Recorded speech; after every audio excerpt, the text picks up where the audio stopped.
work with them on other projects both in art and environmentalism. So I'm here today, or we're here today rather, for a small panel discussion on how individuals can participate in positive environmental reform at the individual, social, and political level.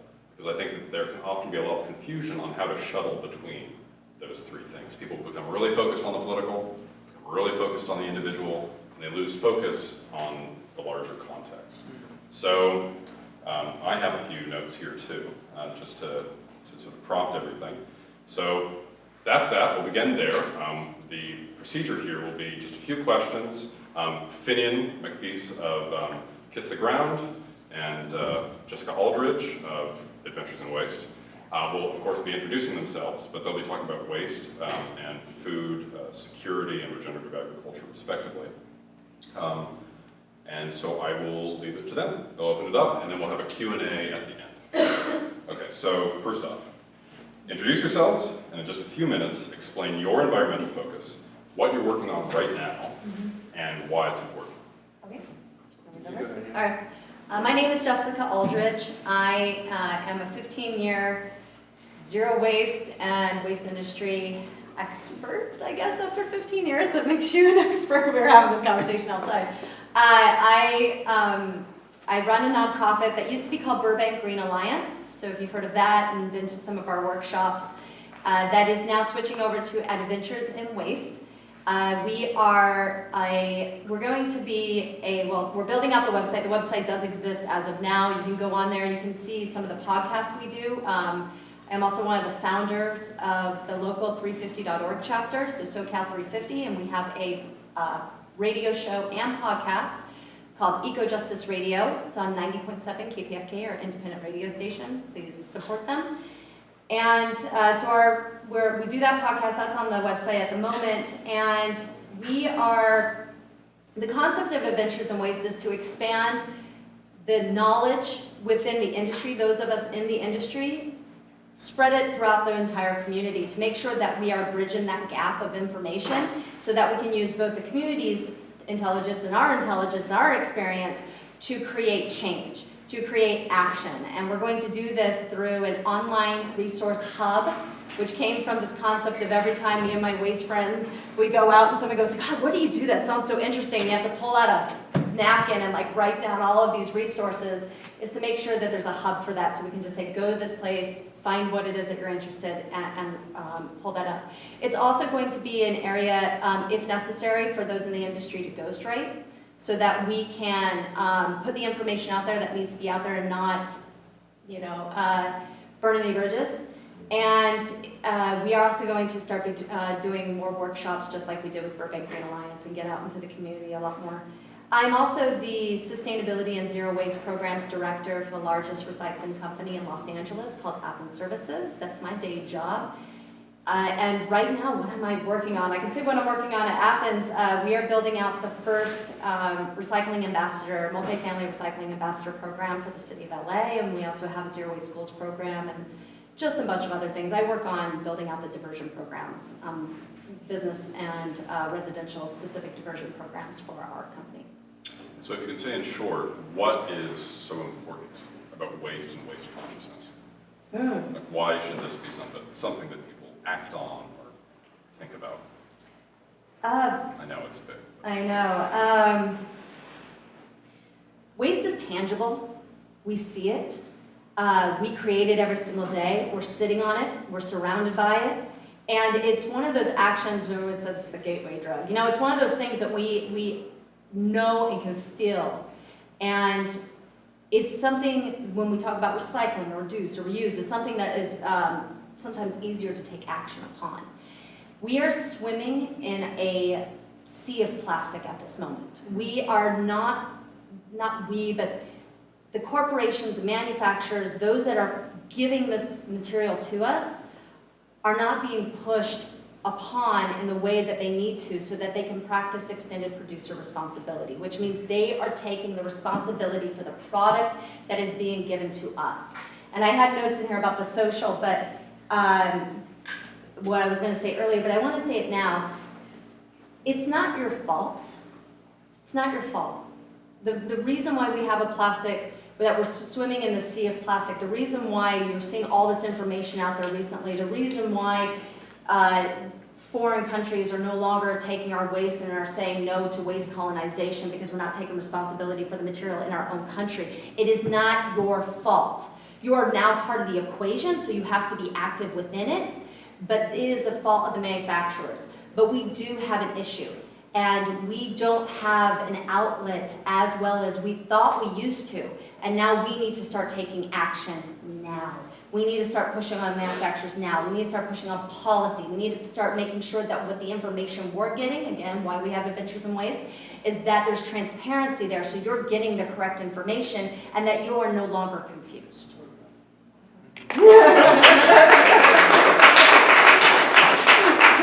Great, perfect.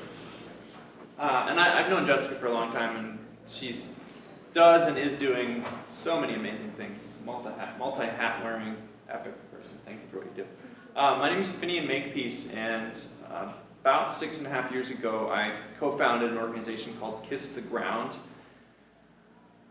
Basically because I had always considered myself an environmentalist, an activist, social, environmental, in many ways, yet I was completely unaware of soil. When I had looked and learned and felt very educated around climate change, famine, flood, any environmental issue you can name, I hadn't really thought or talked or dove into soil, and neither had most people. So I was lucky enough to have a friend of mine who was in New Zealand listening to a panel of scientists talk about, can humanity sustain themselves on planet Earth? And the answer was no.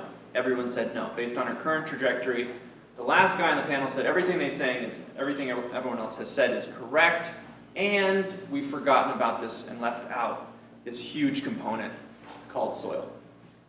In essence, what he said there shortly, and then when he came through Los Angeles, and my friend Rylan was able to convince him to present to us, what he presented was that soil is the biggest storehouse of carbon dioxide, or carbon, on all of our terrestrial landscape.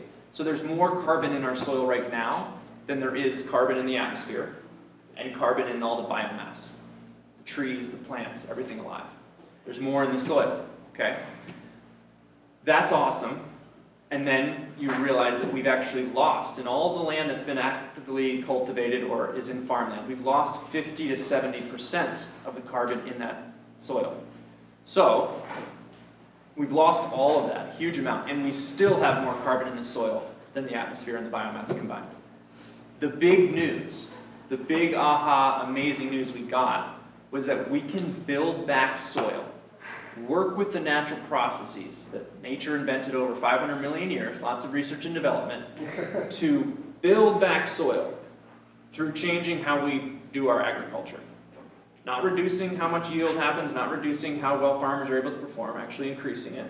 But we're able to build back soil fertility, the health of the soil, and in that process, we're pulling in billions and billions of tons of carbon dioxide. Just to give you a figure, I've been to plenty of farms that are pulling in over 10 tons of carbon per acre per year by building back soil through regenerative agriculture farming practices. So 6.5 years ago, this idea that soil can be rebuilt, we can actually utilize it as a function of pulling down atmospheric carbon. How many people know how much CO2 is in the atmosphere right now?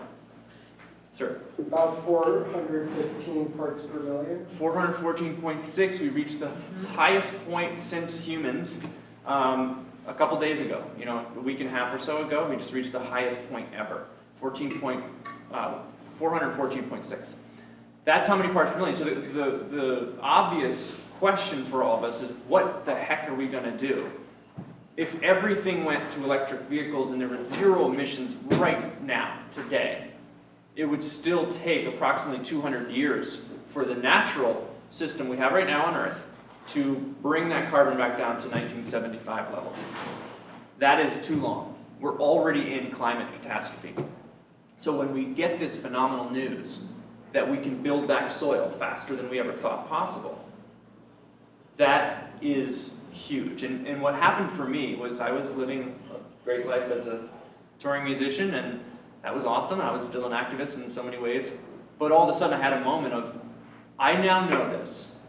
I can't unknow it. This is the biggest news that I've ever heard. If I didn't know, probably 95% of the people on the planet don't know. Turns out, over 95% of the people on the planet didn't know. Al Gore didn't know. Leonardo DiCaprio didn't know. The only famous, if you Google most famous environmentalists, you'll see a slew of people. The only one who knew about this over 7 years ago was Vandana Shiva. Every other major environmentalist had no idea. Why am I telling you this? Because new ideas and new views of how humanity can interact with the world are important. When we get that and understand the power of that, all of a sudden so much is opened up, so much can change. Instead of just doing less harm, sustaining our way out of oblivion is not going to work. We're already too far gone. Doing less harm is not going to cut it. Learning that we can be a part while we're farming. The assumption in farming for the last 10,000 years is it messes shit up, and then you got to let nature repair it, and then you mess it up again and nature repairs it. That's been our relationship. All of a sudden to realize that while we're producing our food, we can regenerate our land, sequester carbon, farmers make more money, they're producing more, everyone wins. It's a new phenomenon that's available, and to watch it catch on over the last 7 years, I can tell you it's so invigorating and so amazing. This is not a red or blue issue. This is an issue that helps literally everyone. And it's not just about carbon dioxide. It's about water. It's about biodiversity. It's about extinction of species. The essence of life on land is soil, right? If we go back, there was no soil on land before plants came out of the oceans over 500 million years ago. It was desert-like. Soil was built. That was what allowed for Earth to proliferate with life on land. To know that we can build it back is, in my opinion, the most important piece of knowledge for humanity to collectively have. And the point is right now, no one knows. Relatively, just because Al Gore found out 3 or 4 years ago and he's finally talking about it, even though he learned 3.5 years ago, now he's just introduced it into his talks like 6 or 8 months ago. This is promising, but we have to get this idea out. Because it is, in all encompassing things, this is the big missing link for what humans can do to reverse the damage that we've caused. We can't sit around idly and sustain our way out of this. We have to regenerate.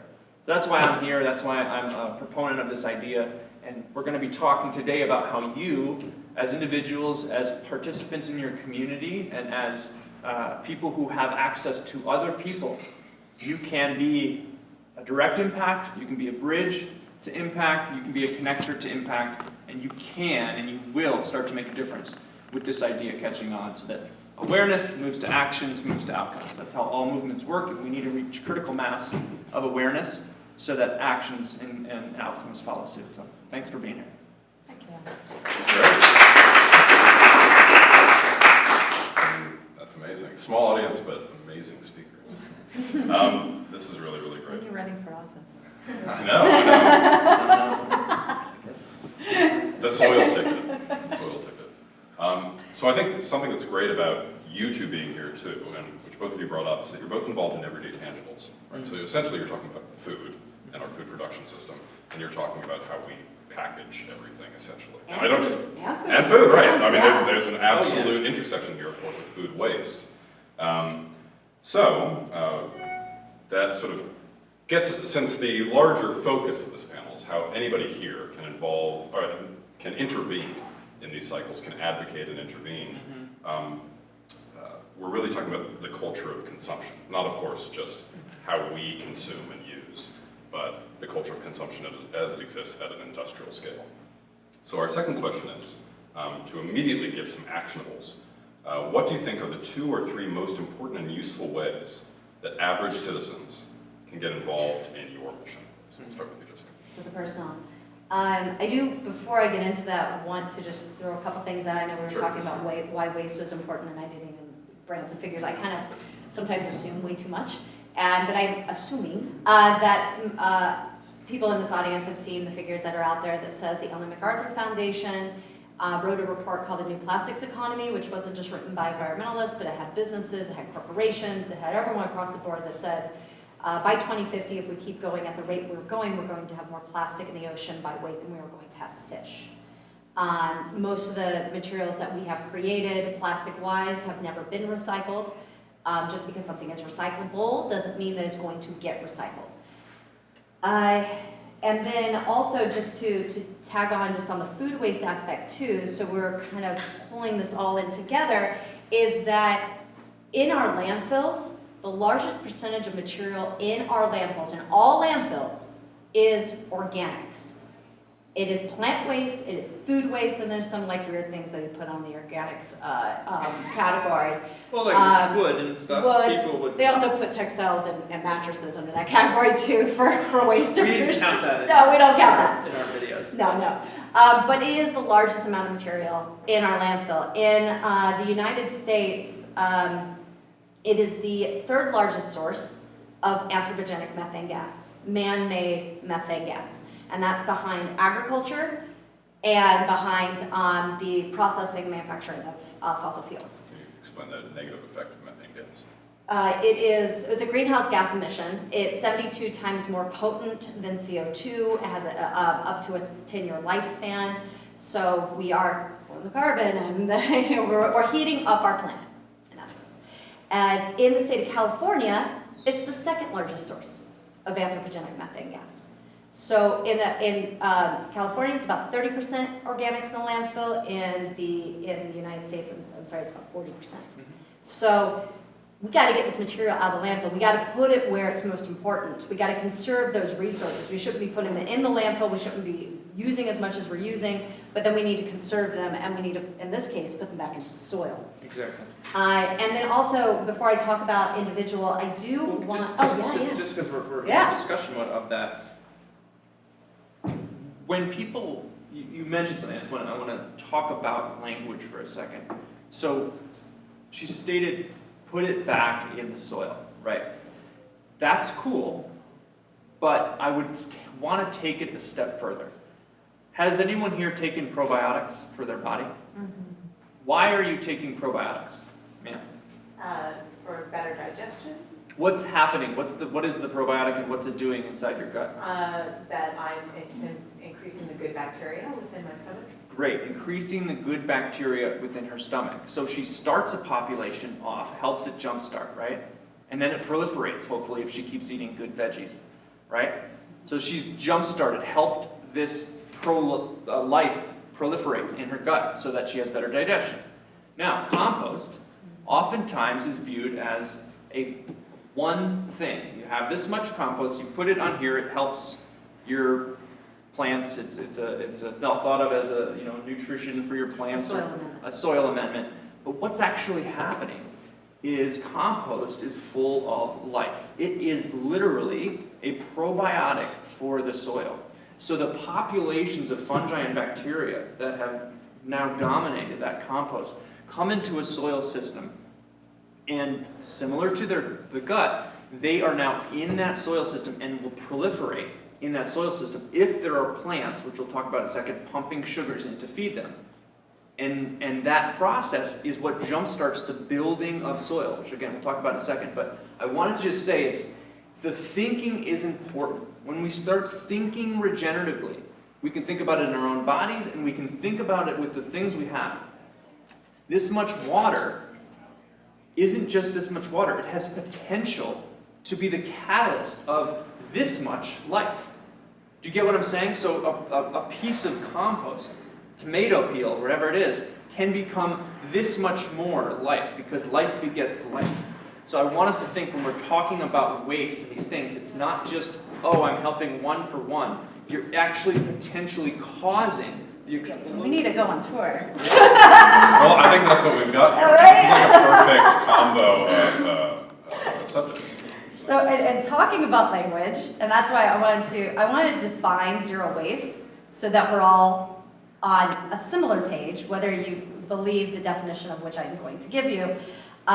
Zero waste did not start 5 years ago with someone collecting trash in their jar and then posting on Instagram. More power to them. Those people, I love them. Those influencers, I love them because I've been preaching this for 15 years and they're getting to an audience that I can't get to. So yes, but I want the history of it to also be honored. Without the word zero waste, we've been zero waste for hundreds and hundreds of years.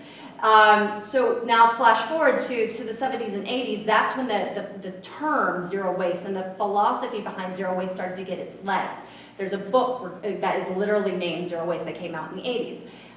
Those legs, that concept started traveling, started going international in the 90s, and in 2004 it got the first internationally accepted peer-reviewed definition.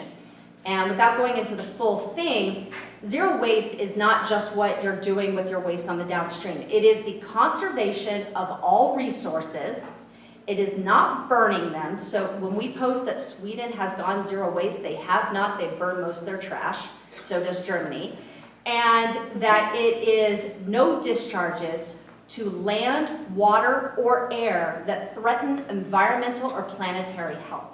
So when we talk about waste and zero waste, we are talking about from the top or from wherever, from the extraction of it, to the processing of it, to the manufacturing of it, to the use of it, to the transportation of it, all the way down to how we dispose of it. And I just wanted to put that out there so we're all in that same language when we're having this conversation, that we're just not throwing this away. So what our personal responsibility for things, the first, I want to go beyond the switch out mentality because I think that conversation's been having a lot of fuel behind it. It's a great conversation. There's so much information out there. Zero Waste Wizard, information get on the LA. What do you mean by the switch out Oh, thank you. So switching out and saying, instead of using this pen, I should look at using a refillable ink pen or a water bottle Or a straw that's straw. not made of. Do we really need the straw to begin with? Yeah. So it's switching out your product so you're not using something that is a single-use disposable that's going to be thrown away, or something that's more durable and is going to last for a longer time. There's information out there on that. So I'm not going to give you that as the solution, but go look it up, please. Implement those things where you can in your life. And for me, my 4 things is, we talk about reduce, reuse, recycle, and rot. Which is compost. But I want to throw out, so my first is throwing out 3 more concepts that we need to look at before we even look at how to reduce, reuse, and recycle. And there was a woman, a speaker, an indigenous leader by the name of Desiree Renee Martinez of the Tongva and Gabrielino tribe, and she said the first thing that we need to do is practice recognition, respect, and responsibility. And I think that takes us out of looking at the product first and foremost and our behavior within it and how we're being affected, and looking at what our role is, and not just responsibility, respect, and recognition not only to the earth and to the land, but to the first people who are here, to the indigenous cultures, and making sure that that is there first and foremost. It's also being supportive and recognizing your own privilege is different than what my privilege is. Where we live, our income, the quality of our air, our water, our responsibility to our family, our job, our mental well-being, our health, it all differs. So for us to say the solution to what we're doing is everyone should have a reusable water bottle because I don't see why people can't just switch this out really easily. Well, not everyone has access to clean water. So if you go into Willowbrook or Compton area and you say, why are you using so much bottled water? Why don't you just get a filter for your tap? Well, they can't even drink out of their tap. People across this country can't drink out of their tap. So single-use disposable switch-outs are not relatable to everyone. They're not affordable to everyone. They're not The ability is not there. So we've got to make sure that we are not bullying in our language and that we are supportive, because it's not always universal and affordable. And then I also think that we need to, when you were speaking a second ago, I was like, yes, I'm going to bring up that point. We need to connect the dots between the issues. Because talking about Al Gore or even national350.org, and you're at the table and you're like, hey, wait, I know we're talking about keeping in the ground. I know we're talking about oil issues. I know we're talking about infrastructure issues. But hey, what about what about the soil? What about waste? And they say, oh, that's nice, but that's not what we're talking about right now. And it's so hard to get the conversation of waste and soil at the table. And it's not separate. That we have to connect the dots between social justice issues, climate change, and oil extraction. Because why are we extracting the oil in the first place? It's to transport things. Well, what are we transporting? Waste. We're transporting product that we're making out of plastic. We're making out of all these other things. And then we're going and disposing of it. And then we're building up that we're traveling in our cars. But why are we traveling in our cars to get to work? Oh, it's to buy more stuff. It's to make money, to have our income so that we can have She's a house going over deep our house. right now. So we got to connect these dots. We got to make sure that we're allies in these situations. That when we say we want to fight for better situations, we want to fight for the fact that we don't want to use water bottles. I'm just going back to the water bottles. If we want to fight for that, we need to understand, go upstream and understand why it is that we have to use them in the first place. Why is it that Nestle is allowed to take water rights away from the people who are using that water? Why is it that they only have to pay $1 for water rights when we have to turn around and pay $2 for a bottle of water? Why is it we can't drink from our taps? So waste is not just what's happening here. It's the extraction of those resources, the use of those resources, and the detriment that it has to those that are our communities. So Jessica, Yeah. just checking in, Yes. to clarify and moderate. Yes, please. So it sounds like what you're saying is one of the first actions we can take is to sort of sufficiently inform ourselves so that we have kind of a basic network between these essential ideas and Yes. can broadcast them. Yes. So I guess sort of like a little bit of like a mental upgrade in connecting what have been, very unfortunately, given that the environment means really everything, that have become little discrete silos of soil and waste and food and all these things. So that's great, and I'm sure that applies to Yeah, I just wanted to Sure. add one little thing if I could for that. Really well said, and the thing that it rings true is when we're diving in and wanting to be a contribution for good, right? Most of you in this room, I'm guessing, are here for that particular reason. How can I be more effective in who I am, in my individualness, to participate? And what Jessica is really pointing out here to me is thinking more holistically and starting to see what are these certain origins. When I dig in deeper, and I'm willing to dig in deeper and do a little bit of that research, what are the origins? And part of the thick-headedness of Western dominance of the globe for the past century or plus has been these siloed thinking that is very unholistic. And other cultures around the world are not as embedded with siloed, unholistic thinking as white Anglo-Saxon Western civilization has been. So when we talk about, okay, wait, let's look at how we could look at a solution holistically. How could the whole thing benefit? When we don't do that, there are always countless unintended consequences. When we say, oh, we're going to do the switch, that's the solution. There are countless unintended consequences versus, as Jessica's saying, of like when you follow the bottled water conversation, how many moms distrust tap water right now? And why do they distrust tap water? Is that something we should look into? Sure. I just gave as one example, but like to just say you have to switch. That's again, context and holistic thinking is what I think you're saying. It's like, please, before you jump in, take a step back and start to see where you can help at the origins of things so that there are less unintended consequences. Yeah, it's really good. Sort of original thinking. Yeah, which might be a weird way to say it, but just beginning where it begins. yeah. Right, rather than nagging. Okay, so for you too. Yeah. So what are 2 or 3, and in addition to sort of mindset and sort of intellectual and cultural change, like if for everybody going home today, since we are talking about food and we are talking about waste, what are things that people could look for? Because I know there's like a regenerative organic certification that's looking to come out. What are things that people can look for in terms of consumption and use and sharing that allows them to be part of the onboarding of regenerative agriculture? Cool. So I'm gonna, if you don't mind, I'm gonna start with general. I'm gonna go to two applicable ones here. To go off of what we were just talking about, I encourage people for first step is to look at how you can empower yourself. And I stand behind this because just 2 weeks ago, we just went past training over 1,000 soil advocates from around the world, from over 25 different countries.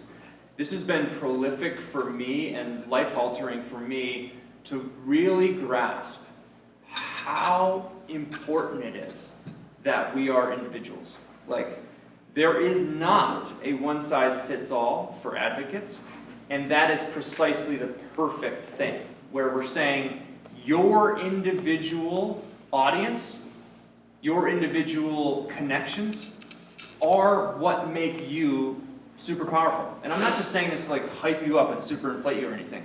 I'm saying this because I've seen this as a remarkably true statement where we're having people who are graduating soil health advocate training, and who they're immediately able to reach.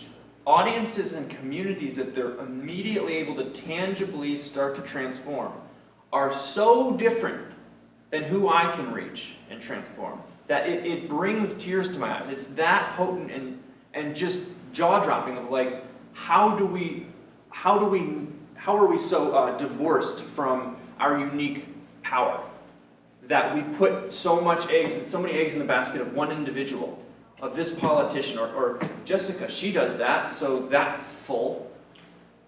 Right. Do y'all know how many of the same exact bacteria live in the root zone?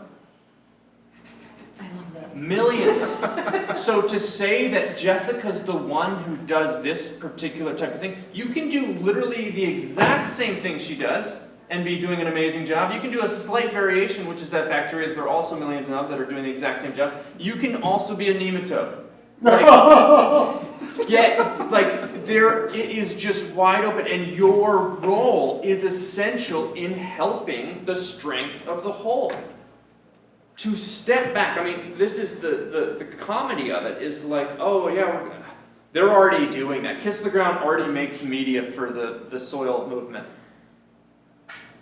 There are over 7 billion people on the planet who need to hear a message.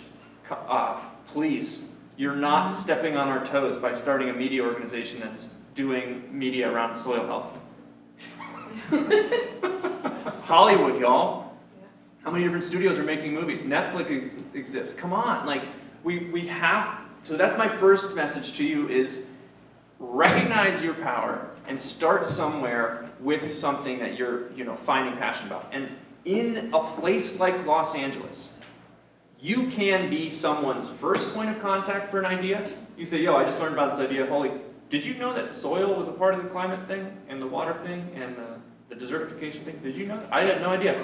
But I learned about it really quick, and I want you to learn about it. That can be literally your first action. That can inspire someone directly, or you could, hey, writer in Los Angeles who I know, or person who's involved in movie making, or person who's involved with the policy issues of this area. You can be there, connect. Hey, have you heard about this? Like, this is one of the new emerging movements that's happening around environmentalism. Just wanted to give you an ear on it. Oh, you're a reporter, you could do an article. Yeah, I could probably help introduce you to a couple of people who would introduce you to more people. You could be a bridge. It's not that hard. Like anyone you know, you could be that bridge for them. Just by saying, I've only heard this much. And the deeper you go, the more confident of a bridge you will be, and a more confident direct influencer you will become. So that's that first message to you, is in the city of Los Angeles, we are extremely powerful with who and how we are able to impact the whole world by who and how we have in our direct communities. I mean, 5 degrees of Kevin Bacon, come on, like that's what we're talking about. Like that's how amazing, we're in LA probably 3 degrees or whatever. So that's where we're saying there's a amazing potential here to unleash. So that's my first message. Next thing is, where and how can you start to inspire people around you by your actions? How many people here compost? Be truthful, it's okay, there's no shame in what's going on right now. So, for those who don't have here, why are you not composting? I was hoping to learn today how to compost. Great, you don't know how. Yeah. Great, and what about you guys? Oh, we're working up to it. How are you composting currently right now? Why are, this is not like blaming or anything, why are you not composting, just to feel out? There's so much bandwidth in the day. We're working on our solar panels first. Working on solar panels first, sir. So I actually looked into vermiculture worm composting, Yeah. but then I discovered that the largest input that I would be using, which is Newspaper. citrus peel, Oh, it's interesting. is not good for the worms. No, it's So, not. so now I'm kind of back to square one, and I'm thinking I'm just going to use a more traditional compost Great. system. But yeah. So there can be countless reasons why you're, hand tied behind your back on it. Don't know, living in an apartment, didn't know it was legal to throw it in your green bin, don't have time, a myriad of things. But that's something that I implore everyone. Have you guys heard about this YouTube thing? What? Have you heard about YouTube? Oh, This is, YouTube. it's like, you can literally just write things I see in what you're doing. on YouTube, and you have amazing experts just teach you how to do things for free. Awesome. And if you'd be like, how do I compost in an apartment with my hands tied behind my back? Probably a video for it.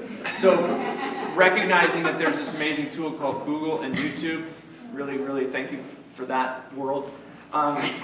Changed my life, I swear. Check it out. So that's something where we're here to be of that. And then so you're saying, how can I take a first action? And how can I start to inspire my community around me on it? So composting, because we're both here on this, recognizing what composting can do. And then the third thing for actions is meat consumption of CAFO. Does everyone know what a CAFO is? A confined, concentrated animal feeding operations. It's what you see when the cows are all in the By the acres. five, right, as you're going up. Yeah, by the 5, you see those cows there. That is a form of agriculture and production of food that is extremely detrimental to ecosystems and our climate, okay?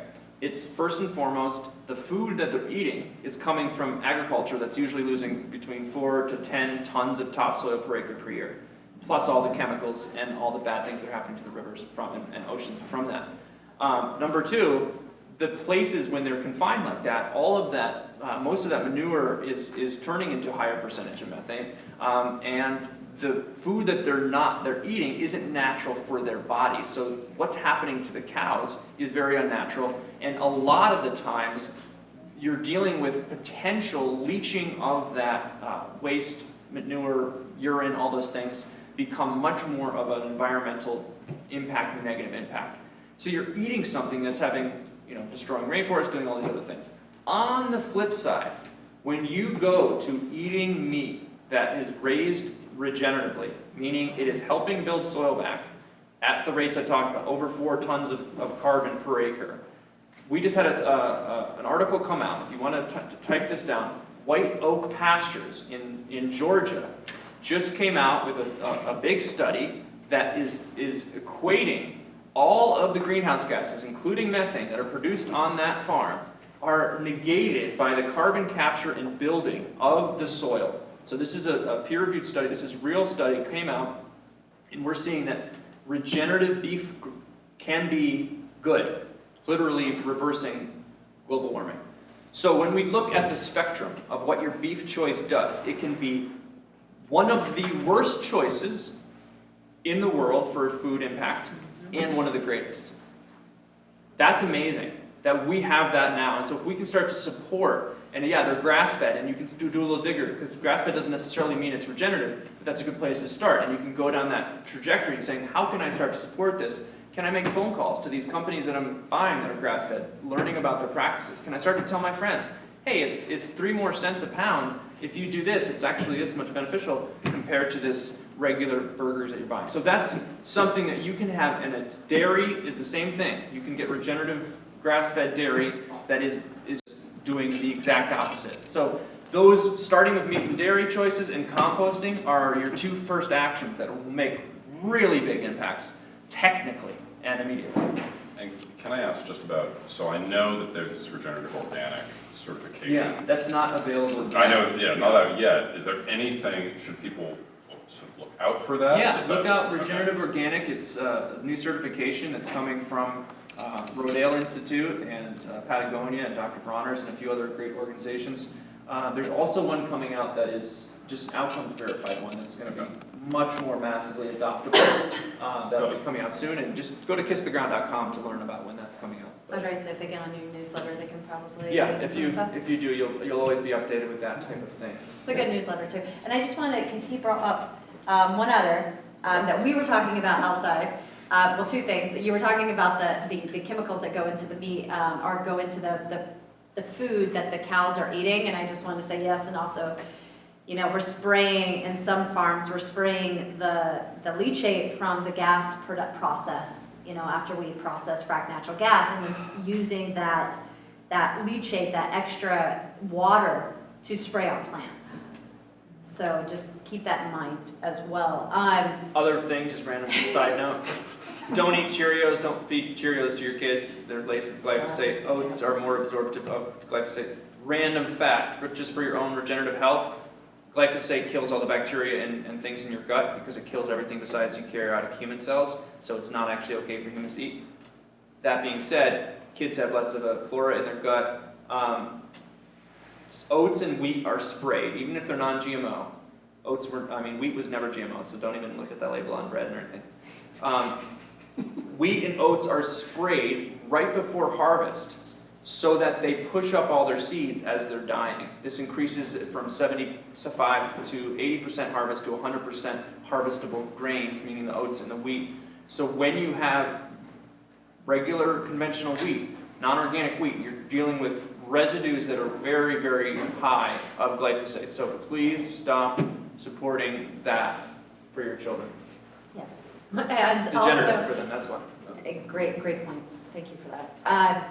And then also talking about what you can do, and we were talking about pulling from your well outside. And so making sure that what is it that, if you want to push towards environmental and social justice aspects, you don't have to go out and become to the extreme of what Finian or myself are or Miles.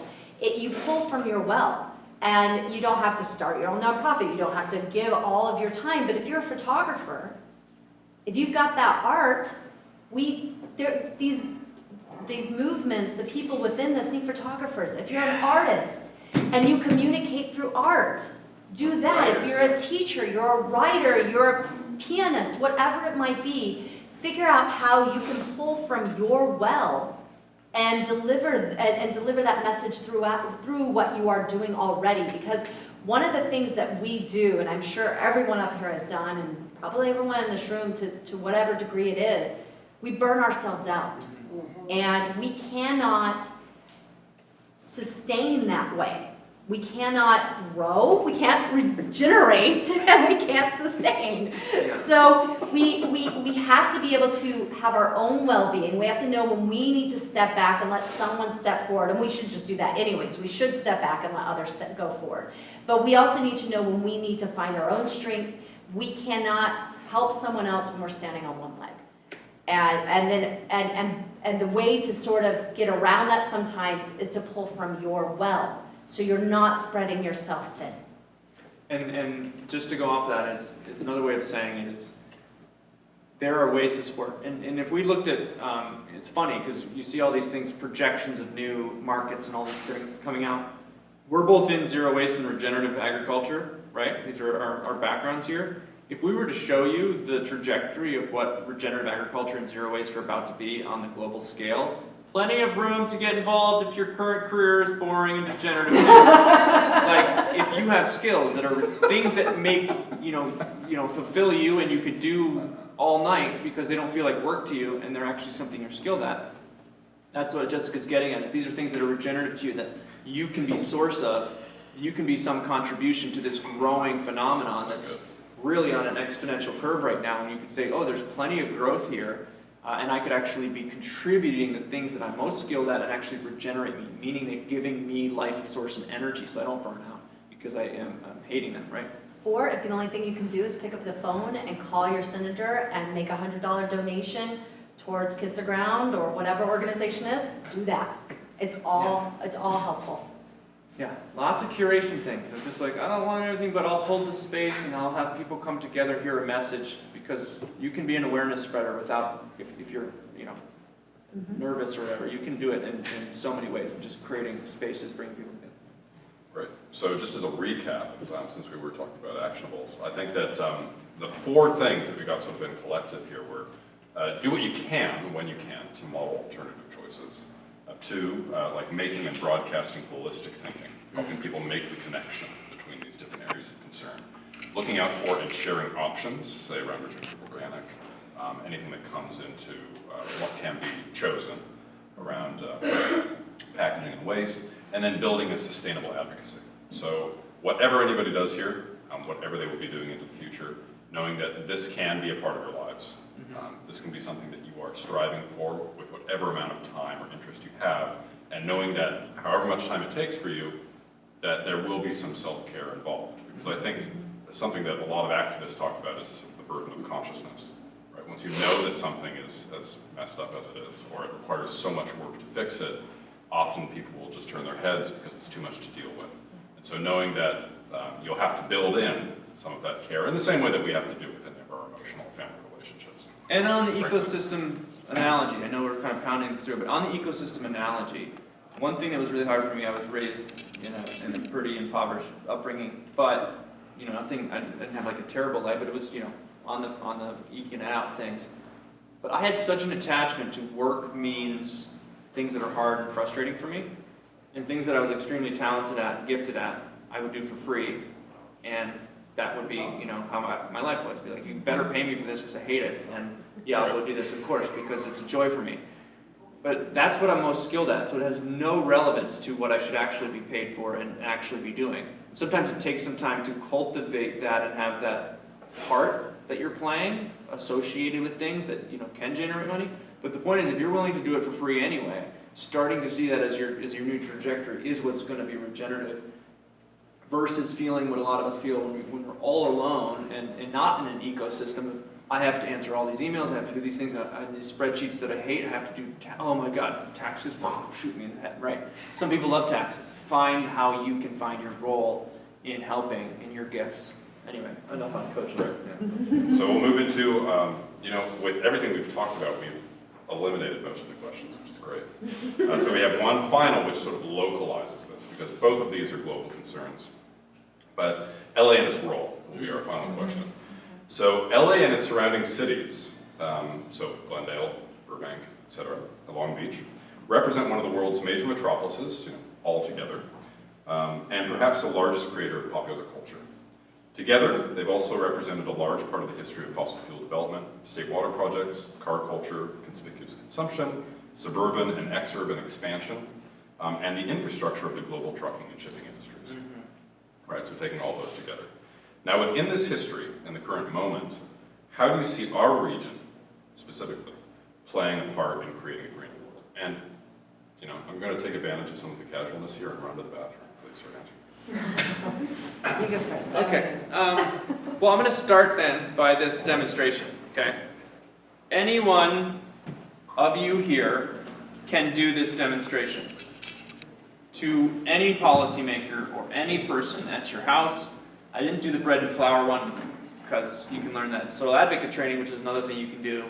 Just take it online or take it in person in LA. Either way, you can learn how to do stuff like this. But in these 2 jars, I have tilled soil. Right? We're going to do a really quick lesson because he's gone. He doesn't know that I'm doing this. Really quick lesson of how soil is built. Does anyone know where a tree comes from? Where does the tree come from? Seed. But where does its mass come from? What's it made of? Where does it come from? You're not allowed to answer, huh? Soil. Soil, anybody else? The mass of the tree, what did it build itself from? Carbon. Where from? Air. Air. So where did the tree come from? Everything. Air. The tree came from what we call nothingness. We have the view that this is nothing. That's how we relate to this, right? If the tree and the plants all are built out of air, that changes our perspective on landscape function, right? Now, here's the big thing that we didn't know. Where does soil come from? Dirt is sand, silt, and clay, right? Where does soil, which is the stuff with organic matter, where does that come from?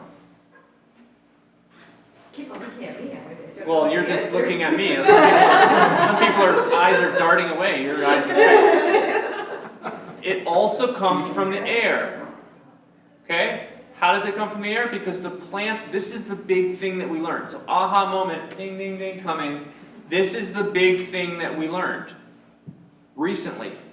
Some of it as recently as 1996. Soil is not built how we thought. Humans have thought that things fall to the ground, they decompose, they mix with sand, silt, and clay, they start to rot, an animal dies, stuff starts to mix with sand, silt, and clay, it makes soil, right? The problem is, most of that stuff just quickly decomposes. It is eaten up, means it turns back into CO2. So the legacy of that stuff is usually about 10 to 15% of it will remain as stable soil. So that other 80% plus, where did it come from? The plant or tree makes carbohydrates. It takes carbon from the atmosphere, connects it with hydrogen and oxygen from water, H2O, and makes carbohydrates. Anyone remember sap when you were a kid? The sticky stuff in trees, the gooey stuff? That is liquid sugar. That's literally what the plant builds itself out of. Carbon chains, we're all made of carbon chains. You're made out of carbon chains. You, every person here. So is the tree and plant, okay? Now, what we didn't know was how much of that liquid sugar was being pumped out of the roots. Guess how much? Anywhere from 20 to 80% of those sugars are being pumped out, exuded out of the roots, sweat out of the roots. Why would they push and share all of that sugar? For the mycorrhiza? For the mycorrhizal fungi, for the bacteria, for all of the life in the soil. That's the origin of their food source. The origin of their food source is growing plants, pumping sugar from the air, grabbing carbon, pumping it down, and feeding them. So they make glues and they make soil healthy. They make the aggregates. They make these glues, and then that glue makes the soil aggregate together. So instead of being compacted sand, that is all of a sudden aerated areas where air and water can flow in. That's how healthy soil is built. That's the big phenomenon that Al Gore and all these people didn't know. We didn't really get it until the late 90s, the whole picture. That's the big news. Plants are pumping sugar in. That means carbon into the soil. You mean that's when it entered the literature? That's when It took a long time for some of it entered the literature, activists some of it was already there, some of the big discoveries, which we don't have time to get into, were performed in 1996. So just to give you relative terms of how new this is. Now we're going to do a quick experiment. So when we have tilled soil, I just talked about those aggregates that are made by the glues. Tilled soil breaks apart those aggregates and makes all of those particles become dispersed again. And then when it clumps together, it is more compacted, okay? Now, in this jar, we have a couple pieces, hopefully, of soil that is an aggregate. Somebody want to come make sure I'm not doing a magic trick? You want to come inspect this? Yeah, whoever. There you go. There, you're closer. So you can see this is tilled soil. You can see how it's lost a lot of its, and you see how this one has a little, right? It has, you can tell that there's stuff being pumped in there. Normally I pull this off of a living plant from my backyard. You can literally, here we go, vase from my house, crawl space, cut open crawl space screen. Anybody have a crawl space? You can just steal your screen. Now probably animals are going to get into my crawl space, but whatever. It's for the good of the cause. This is from, you take a shovel full of grass from your backyard, hopefully it's long enough, just pull out a little clump. It's called an aggregate. You go to a tilled farm, just pull off the side of the road, grab a clump of soil, watch this, look closely. Ready, go. Immediately this tilled soil starts to fall apart. What did you think was going to happen? You assumed, I'm guessing, that both of these were just going to start falling apart. I'm shaking them. This is from my backyard, sitting there, nothing. Why do we have muddy water in the United States during rains? This is why. Humans invented muddy water. Nature didn't invent muddy water. 500 million years of research and development. We destroy it with tilling. Look at this. Anyone want to come shake this? Believe it. This is why we have muddy water. Next time you see muddy water for more than 20, 30 minutes after a rain, it's not natural. It's humans made up muddy water. We lose 4 tons of topsoil per acre per year average in the United States. Los Angeles is no different. We are in a drought. My favorite quote, it's on the bottom of my emails. It's not about how much rain falls.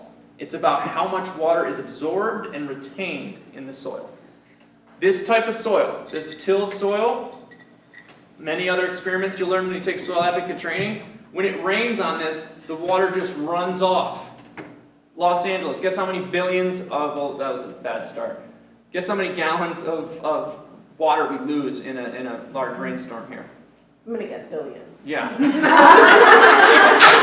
billion gallons of water in that was great. Good setup. Next time I'll set that up better. The point is, our soils, whether it's in our farmland or in our cities, are compacted and devoid of carbon that was sequestering carbon, saving the whole freaking world, increasing water infiltration rates. Just give you a glimpse at this.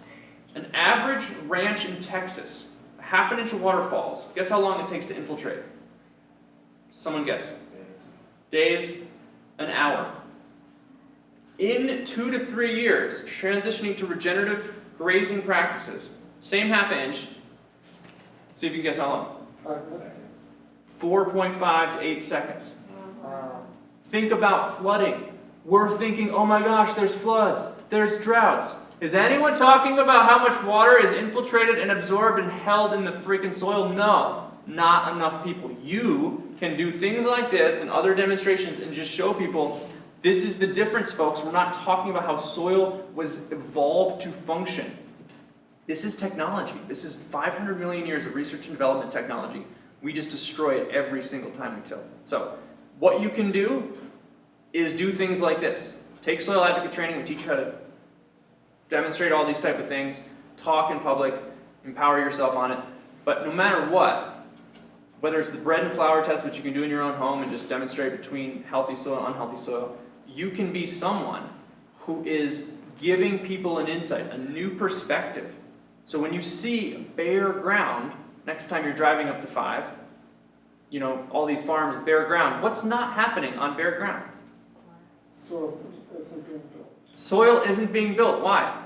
Couple reasons. Number one, you don't have trees that are pulling the carbon out of the air and pumping Pumping it into the sugars into the soil. And the other is that in those CAFOs, concentrated animal feedlots, Yeah. there's a lot of soil compaction going on with the constant impact of the hooves. Great. This guy is already a star. So that's what we're talking about. We're talking about people's view changes. Just one last thing I want to say on this, how simple this can be. The first couple months I was in this, I went up to UC Davis.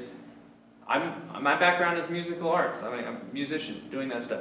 So maybe I think story-wise a little bit different than them. I quickly was like, oh, this is obvious. Bare soil is terrible. But what was interesting, I got an email after I did a short presentation. I got an email back from 2 professors at UC Davis. That's one of the biggest ag schools in the US. They wrote back and said, hey, great job. We drove back to Davis that day, and that was the first time we looked at the farmland in Davis and the area and realized how crazy it is that all this soil is bare. So when we talk about view changes, we can't assume that no matter what your industry is, that you just automatically have the correct views on it.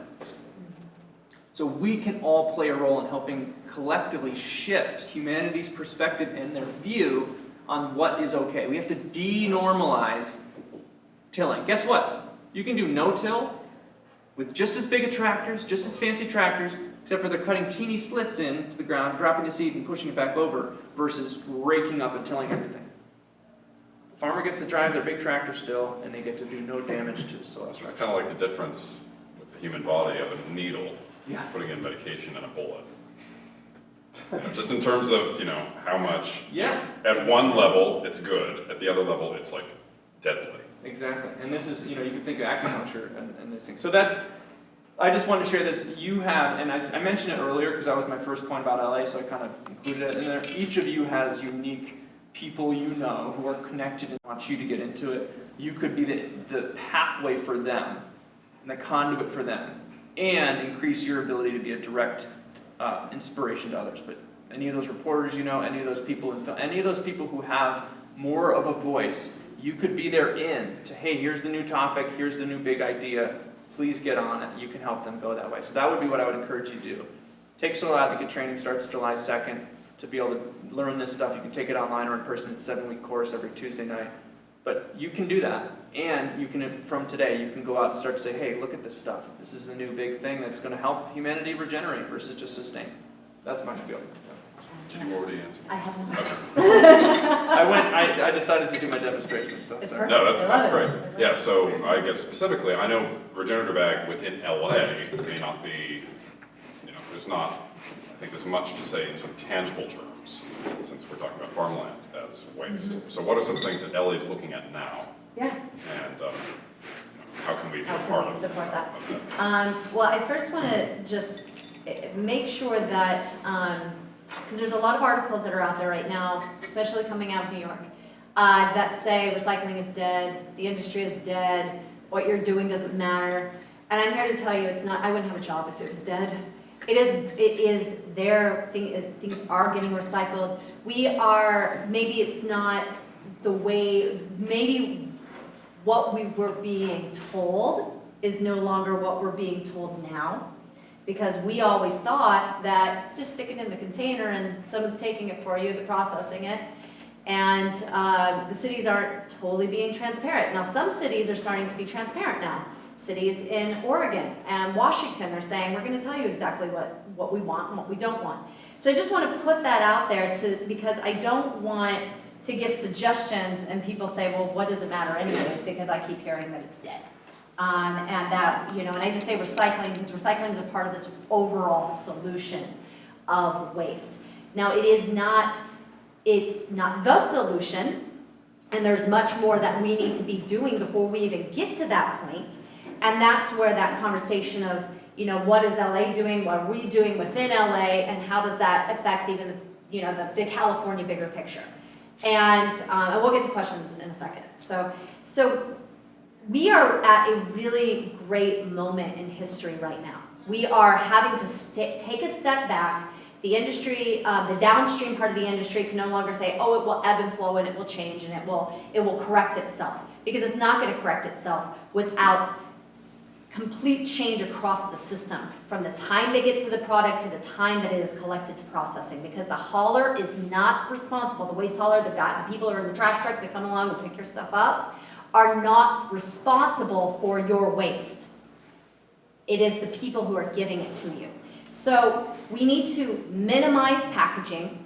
We need to use recycled content and items that are actually recyclable within the current markets. How do we find what those are? Do you have any? Can you give a quick list For on LA? what is actually recycled? Can I give a quick list? Or just things that aren't? Maybe that's- Or a site. Yeah, well, Yeah. hopefully Adventures in Waste will have some of that on there, but you can look at the product and you can see within the product that say, is this product made out of post-consumer content? So I'll have the chasing arrows and I'll usually say 30 or 70 or 90%. Know your product. There's not a great list out there. Sometimes Five Gyres puts stuff out, sometimes Hill the Bay does. They focus more on plastics. But just know that material is usually on the product if it's made out of recycled content. There's a new labeling system, national labeling system called How to Recycle, and pushing manufacturers, businesses to actually use the same exact labeling because it is very specific on how that product could be recycled or composted. Yeah.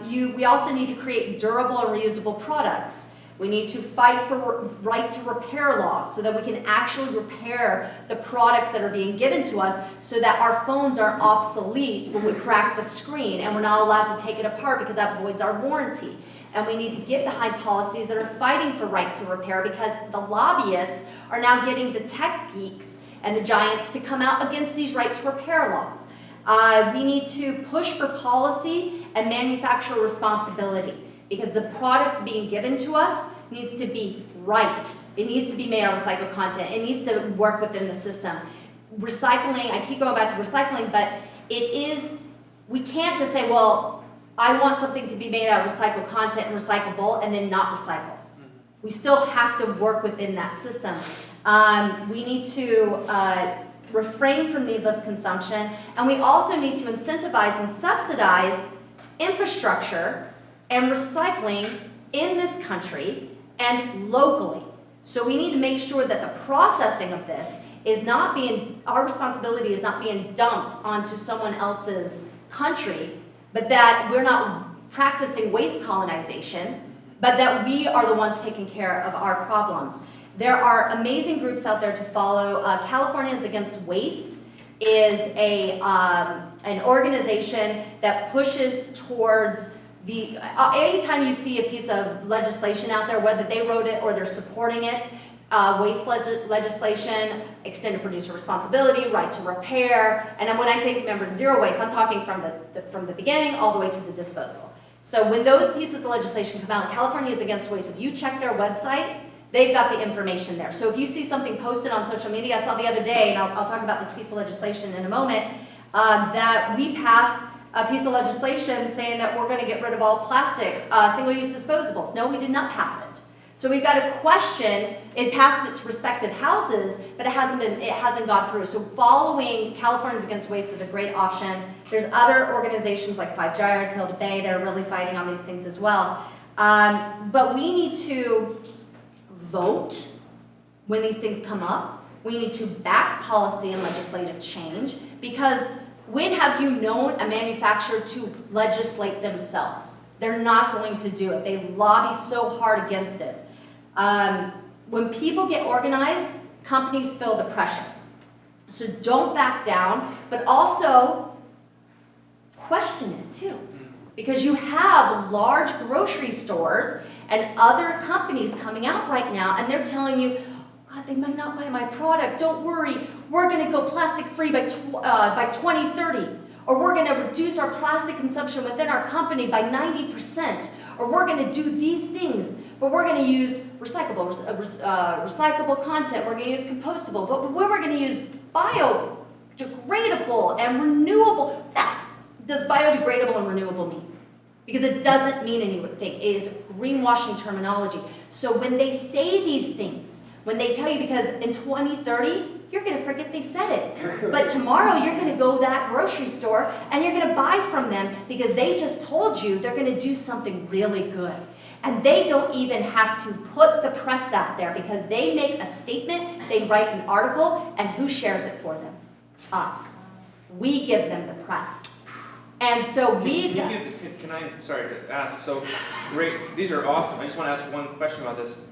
Trader Joe's, which I try not to frequent, but I sometimes have to, I thought they heard the voices of people like myself. They did hear the voices of people. And are they full of shit? Like, sorry. They're my client, and I can't speak to that. So, but I'm just saying, But I would say for question it. example, question it and keep the pressure on. Keep the pressure on them, because they changed, my personal opinion, they're doing what they're doing and they're pushing forward on it, and they're doing some great strides right now. They've got the conversation, they just This is about reducing hired- their plastic yes. usage and packaging. overall. Bunch of consumers And said some of so. that plastic reduction that they're doing, you're not gonna see. Because they were double packaging things in boxes, where they would use a bag plus a plastic container to put cookies into a paper box. So they're getting rid of that plastic tray. So they are doing things that you might not be able to see first and foremost, but you still have to keep on them to make sure that the products that they are providing you are recyclable and reusable and truly compostable, because I have a whole thing on bioplastics, truly compostable within the system that they are being disposed in. And so it takes you pushing them on that. And so hold them accountable. And then also for us, just buy smarter. Look at labels, focus on the packaging, just like I said, use packaging use a byproduct that has less packaging. If you are in the financial situation or location situation to buy bulk, please do, because that in and of itself will reduce the amount of packaging that you are using. And reuse as much as you can that is available to you. As I said before, it's not always available to all of us. There's two pieces of legislation out right now, AB 1080 and SB 54. That's Assembly Bill and Senate Bill. Yes, Assembly Bill 1080, Assembly Bill 1080, Senate Bill 54, and they are companion legislation, and they're pushing for a California Circular Economy Bill. And that is going to establish a comprehensive framework to address pollution and our waste crisis. And what it's saying is that it's going to target single-use plastic packaging and products and how they're distributed in California. They're trying to reduce single-use products by 75% by 2030, and what that looks like. Now, that language is a lot of environmental groups are questioning those bills right now because the language is not secure. It has to be recyclable, reusable, and they also have a percentage of recycled content that's actually in the legislation as well. And recyclable, reusable, or compostable within, the local situation, and some of it could be shipped off, but it has to have market for it. Well, what the heck does recyclable mean? Because there's a thing called RDF, refuse derived fuel, which means we can take plastic, whatever it might be, shred it, and burn it for fuel. So is that what we want as the definition for recyclable? So we've got to make sure that we stay on it. So if these bills, they pass their houses.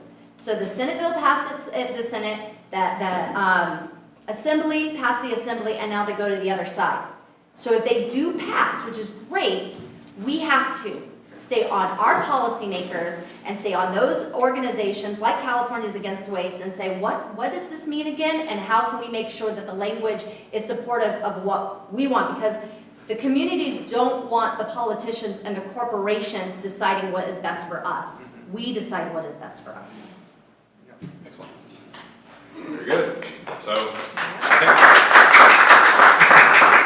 that wraps up much of the content. And I think that it's worth sort of noting again that this is an arts institution.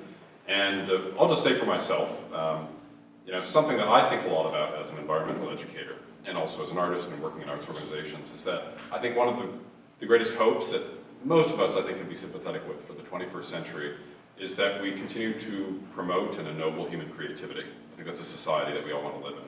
And one that secures our stewardship of the planet, right? If we're able to combine those things, I think that we have a bright future. And that's a lot of what inspires me to do what I do.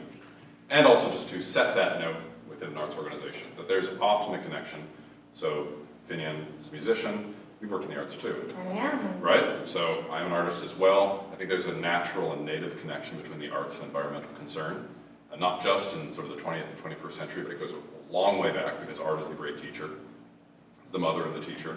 And so I think that the more that we can promote that culturally, the better, the better, the better. So all that just to sort of round it off, and then we open up to Q&A.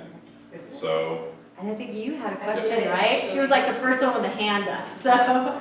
So how do we push extended producer responsibility when people still keep shopping at these places? Like, it doesn't matter if I boycott a company because of my beliefs or because they're not doing the right thing. If I'm the only one doing it, it doesn't make a difference.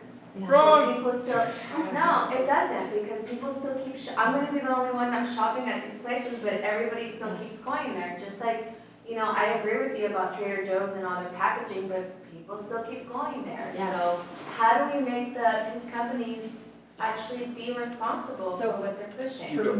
For me, I do believe in legislation. I do believe that we should legislate because the corporations and the manufacturers have time and time again shown us that they cannot be responsible to the level of which we need them to be responsible now that the IPCC report says that we have 12 years.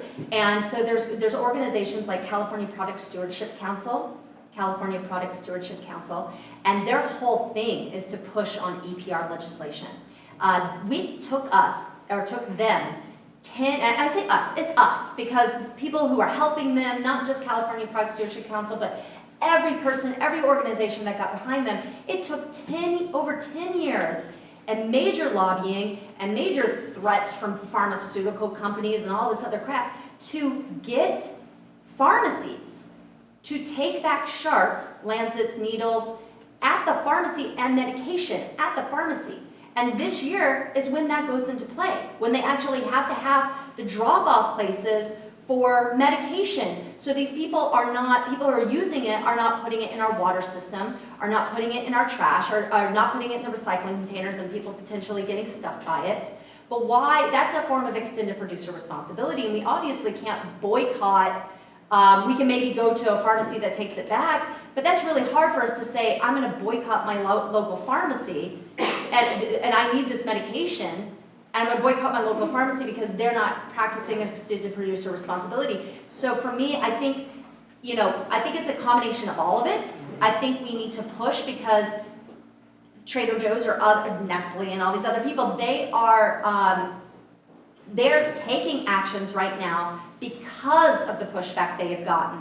But there's also nonprofit organizations that are helping fuel that pushback. So for Trader Joe's, it was Greenpeace.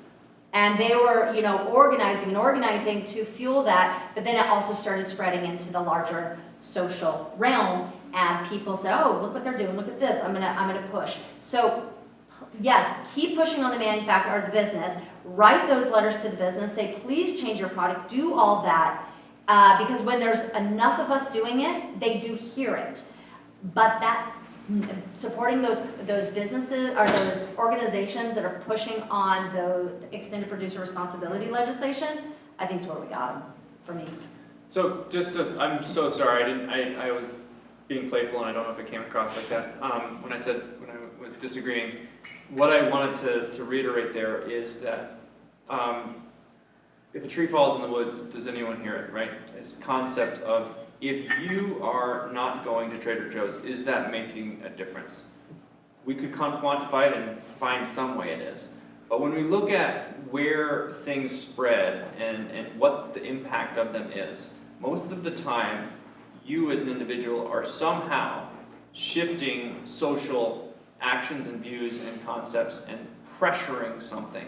So when Jessica's talking about legislation and some of these bigger overarching goals with nonprofits that are putting heavy pressure on, as an individual, we've seen time and time again, if we look back to the origin of the organics movement, solar, they've done these things called ask campaigns, which, unbeknownst to a lot of us, were the origin of some of the big next step for these movements. And what they imply is basically throwing out to people like yourself of like, you go in there, let's say you're running into CVS or somewhere to grab something that you desperately need, and you say, oh, by the way, on my way out, I'm just going to go over to Trader Joe's and be like, have you guys reduced your plastic yet? And then they say no, and you just turn around and leave. The asking of it, when we look at systemically, if you just silently are protesting this and no one knows, the impact of that is hard to tabulate and understand, but we can see how ripple effects happen when someone stands up and says, I'm going to stand outside Trader Joe's today and say, hey, by the way, when you go in, can you mention to the staff, what's up with the plastic? When are you guys, I thought you guys said you were going to get rid of that. Imagine if you stood outside one Trader Joe's and asked people going in and be like, Trader Joe's said they're going to do this thing, we trust them, but can you just say, hey, what's up with the plastic? Do we really need to wrap this broccoli in plastic bag? Hello, can you do that? And people would be like, sure, maybe most people wouldn't, but think about the impact that could have immediately versus just saying, I'm not doing that anymore. Yeah. So that was what I was trying to relate to is how can you be a spark? How can you be a flame that lights other flames? Well, I got two things I want to bring up. First, I have so much admiration and respect for the work that Jessica has done over the years. I got to know her right when Burbank Green Alliance was just getting off the ground, and I know you could write a book, I hope you do sometime, about your evolution as an activist and now expert. Are there any interviews that you've done that might help people see that pathway of how they can start from just being involved in the community to becoming a major change maker? Because I think your story would be very empowering for a lot of people. And then for Finian, I really appreciated your demonstrations and your discussion about, some of the ways that we can transition and reduce our impact. I want to share an idea with you, and I'm sure you're aware of it, but I think it's worth mentioning to people that moving from CAFO to regenerative animal agriculture definitely reduces